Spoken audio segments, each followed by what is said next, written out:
Well, our borders are open, but of course not for everyone. 57 countries are barred from leisure travel here as their COVID-19 infection and death rates are still too high. Unfortunately, this includes some of our strongest leisure tourism markets. Let's discuss this impact we'll have on tourism in South Africa now with SA Tourism CEO Sisa Ntshona. Good evening, Sisa. Thanks very much. When the list came out yesterday, were you surprised that it was so long? No, not necessarily. I think we've been receiving hints all the way along in the sense that South Africa will be applying a risk-rated strategy, really segmenting those that are high risk, medium risk and low risk. The key thing for us is not to focus so much on the list of the countries, but rather the methodology and the matrix that is used in order to come up with that list. So what are you saying? Are you saying it's a good methodology, or would you like to see it change, and would you like to see that list shortened so that there are more leisure travellers able to come to South Africa?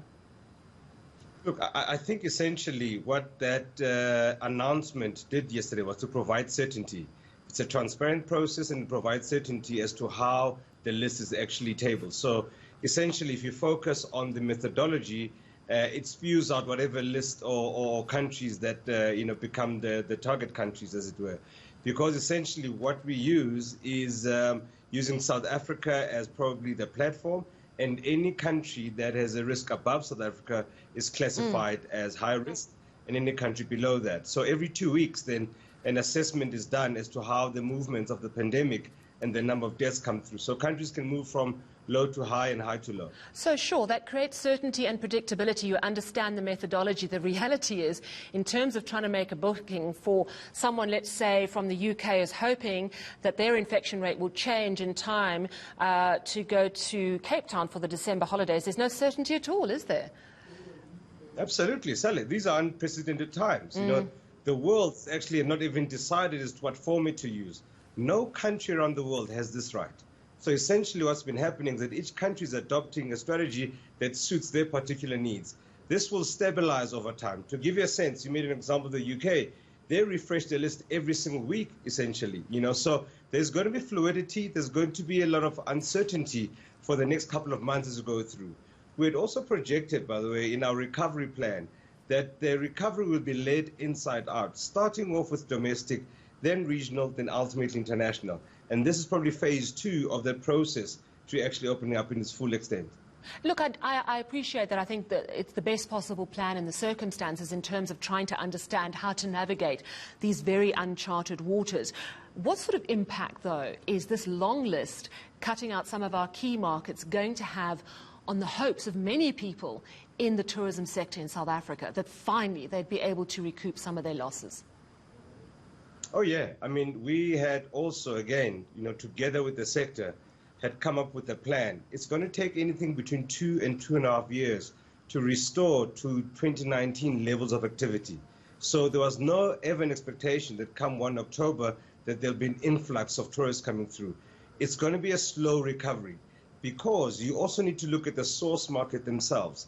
Whilst we are, in the process of evaluating the world into high risk, medium risk and low risk, you also have to look at countries and how they are classifying South Africa. As an example, Germany is in a low risk for us, but if they put us in a high risk, then it becomes a moot point because their citizens won't be able to travel to South Africa. Yeah, absolutely. It is absolutely moving targets all round. What about South Africans who perhaps are living or studying, working or studying overseas, let's say in the UK or the USA, and they want to come home for Christmas to see their family? Will they be able to get in without quarantine if they're COVID negative? Well, if they come from a high-risk country, the way I understand it, basically, irrespective of their nationality, is that they will be subjected, to some of the conditions that are there. I think each case will be specific then, depending on the circumstance themselves. But I do understand that South Africans at any given point in time have entry back into the country. I'm just not sure then in terms of what criteria will be applied or conditions, particularly for them. Right, so there is a little bit of uncertainty around that. I know that this is a time perhaps then to capitalise and concentrate on what is available, which is business travel. How much does that give to the sector? Because business travel is allowed in, provided obviously you've got a negative test. Yeah, look, we're expecting business travel to be very thin, right? what we've seen basically globally as the world is recovering, the extent of corporate travel is really, really depressed, because now the world is going to come used to interacting on Zoom calls and Skype, etc., and seen the uplift. Even governments, by the way, have not traveled to the same levels as they had before. There's no conferencing on any big scale that is happening. There are no tournaments of soccer or any sporting activities. So we are still in a lull globally, and we're opening up slowly. And I think we are no different from any other economies or sectors around the world in terms of how we go through.